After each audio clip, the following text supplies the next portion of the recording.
inson amallarining oqibatlarini oldindan ko'ra oladi. Bunaqa yondashuvda zulm ham jamiyat farovonligiga xizmat qila boshlaydi. Men bu joyda turib, masalani tushunib olishingizga yordam beraman.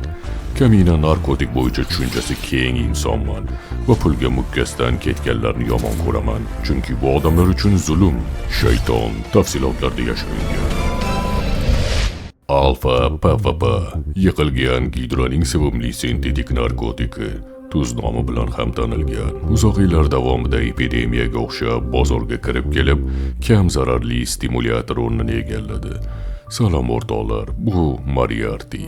Izohlarda mani manzilimga yetilgan ommabop, lekin savodsiz bitta fikrni o'qib qoldim. Sen Moriarty, nega Alfa PVPga qarshisan, lekin uni sotishni taqiqlamaysan? 200lamachilikmi? Xullas, tuz haqidagi kartalarni ochamiz. Buni kecha ko'rib qolganim, to'g'ridan-to'g'ri YouTube murojaat videosi ko'rinishida qilamiz. YouTube'ga videoda maskalar sizdirayotgan taniqli narka maydon egasi haqida gaplashamiz. Bu Gumashtaning kanalini o'rganib chiqib hayron qoldimki, Absolutni har bitta videosida nafaqat narka maydon logotipini, eng yomoni bu nusxanikiga mehmon bo'lib kelishga chaqirganlarni ham ko'rganman. Bu kontent muallifi menga noma'lum. Nickname ham menga unchalik yoqmaydigan bloger. Lekin kanal nomiga qaramay, e'tirozlar anchayin asosli va meni e'tiborimni tortdi. Ayniqsa tuzni taqiqlash to'g'risidagi. Qadrli obunachim, tavsifdagi havola orqali meni Telegram kanalimga obuna bo'lishni unutmang. Qolgan qo'shimcha ma'lumotlarni o'sha yerdan topasiz. Obuna bo'lish muammo bo'lsa shunchaki VPN yoqing. Boshlashimdan oldin kanal muallifiga 116 ming kishilik auditoriyasi oldida meni tekinga reklama qilgani uchun rahmat deyman. Ayniqsa bu insoniy kontenti meni nazdimda unda ba'zi qarama-qarshiliklar haqida.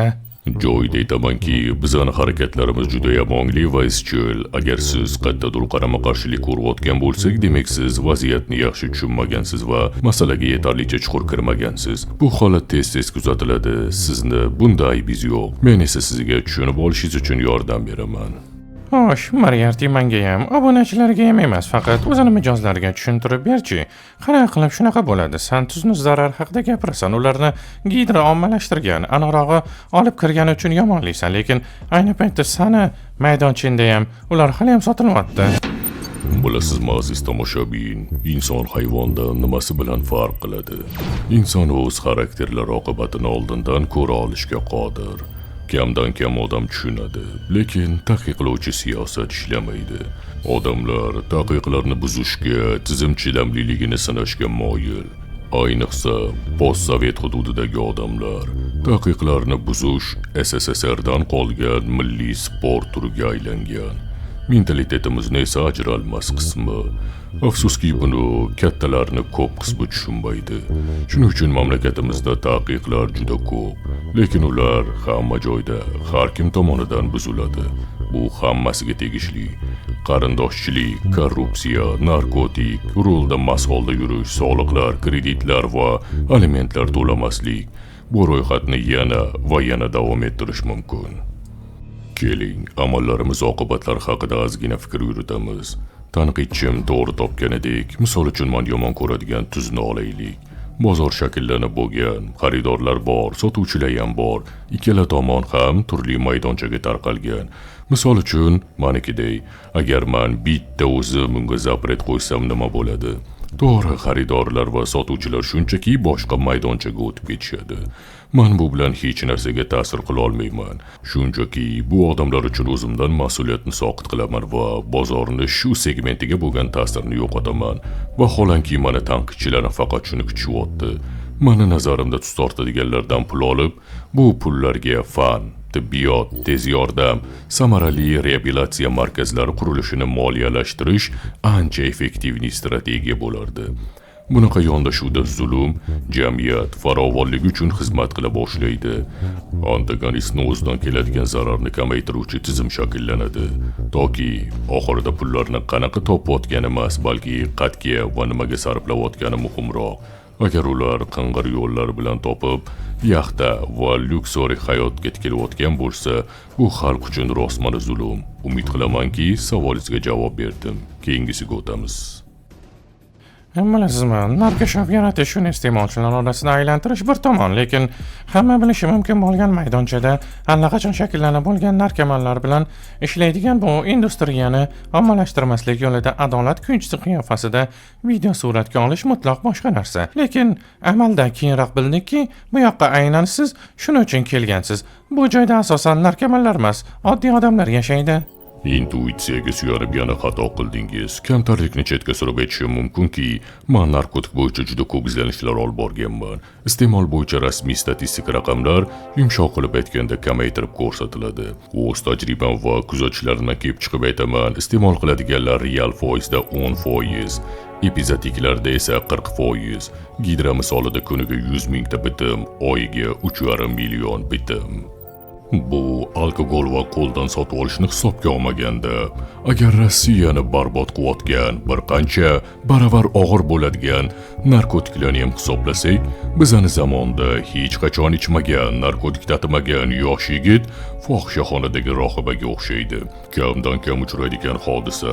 Adolat uchun ham ta'kidlash kerakki, alkogol ichgan har kim ham alkash emas, xuddiki narkotik tortadigan har kim ham narkoman bo'lmaganidek.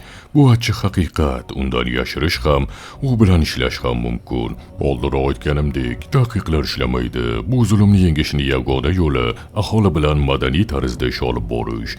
Biza o'z media resursimiz bilan aynan shunaqa qilyapmiz. Tan oling, narkotik zararini oyijoningiz yoki do'stingiz gapirishi bir tomon, uni oqibati zarar haqida xolis alohida shaxs gapirishi umuman boshqa tomon. Sen o'zing PR qilish va yangi mijozlarni jalb qilish uchun Moriartysan. Bu juda ham kulgili. Sening mantig'ing bo'yicha sen munosib yutqazishni ham bilishing kerak. Men yuqorida aytgan hamma gaplarimdan keyin nahotki bu fragmentga yana izoh berishim kerak. Qachondan beri bosiqlik bir necha qadam oldinni bashorat qilish qobiliyati o'zini oqlash uchun qurolga aylandi. YouTube bizani 100 minglab, millionlab ko'rishlarga tavsiya qilyapti. YouTube bilan qanaqa urush haqida gap ketyapti, umuman davom etamiz. Okey, mayli, men hech narsani tushunmayapman. O'rtog'im, mana sen gidrani shunchalik yomon ko'rasan. Ular rostdan ham boyish yo'lida odamlarni murdasidan pul qilishyapti. Og'ayni chalish, bunaqa vaziyatda sani nima yaxshi tarafing bor, Qani, gapirchi. Ssenariy ustida ishlash jarayonida hamkasbim blogerlarni kallasiga haqiqatan ham aqlli fikr kelgani juda ham yoqimli. Bitta narsani tushunib olgin o'rtog'im, men kamdan kam pulga qiziqaman. Men yashayotgan bu jamiyatda obro', e'tiborga pul bilan erishib bo'lmaydi. Zero pul hammada bor. Muvaffaqiyat uchun real yutuqlar kerak. Tan ol, tuzga o'tirgan narkomanlardan fan va tibbiyotni moliyalashtiradigan tizim yaratish yomon yutuq emas. Ayniqsa bizgacha hech kim bunaqa narsa qilmagan. Bizani Gidra bilan adashtirmasinlar. Shayton tafsilotlarda yashirin. Gidra odamlarni pulga aylantirardi. Biz mutlaqo teskarisini qilyapmiz. Qisqa masofada balki unchalik sezilmayotgandir, lekin biz qilayotgan hamma narsani diqqat bilan kuzatib borsang, senda hech qanaqa shubha qolmaydi. Izohlardagi manipulyatsiya, o'chirilishlarga izoh berishdan ma'no yo'q. Axir, muallifni o'zi hech narsani isbotlanmasligini aytdi. Jentelmen isbotlanmagan gaplarni ichida saqlaydi. Va nihoyat, mana qiziq fragment. Sezmayman buni qo'portini Gidra egalari orqasida turgan oddiy bandalar yashirinmagan. Agar qachondir Moriarty bu videodan keyin Mizulina bilan choy ichgani ketgani, qadrdonligi sabab bloklanmaganini bilsak hayron qolmayman. Kechirasiz, men shunchaki erkenni nega hali ham harakatsiz o'tirganini tushuna olmayapman. Lekin buni ahamiyati yo'q. Bizani fosh qilishdi. Yekaterina Mixaylovna internetda sizga narkotik targ'iboti uchun qamoq xavf solayotganini sezyapsizmi? Unutmang, Yekaterina Mixaylovna hatto tekshiruv boshlangan taqdirda ham siz doim tibbiy botimizga qo'shimcha ulangan huquqiy yordam botimizga ham murojaat qilishingiz mumkin. Mani dushmanim va aziz tomoshabinlarim, narkotik mavzusi juda ham murakkab. Uni birdaniga hal qilib bo'lmaydi. U professional yondashuvni, chuqur tahlilni, puxta o'ylangan strategiyani talab qiladi. Bitta qarashda sizga to'g'ri bo'lib ko'ringan narsa jamiyat uchun favqulodda halokatli bo'lishi mumkin.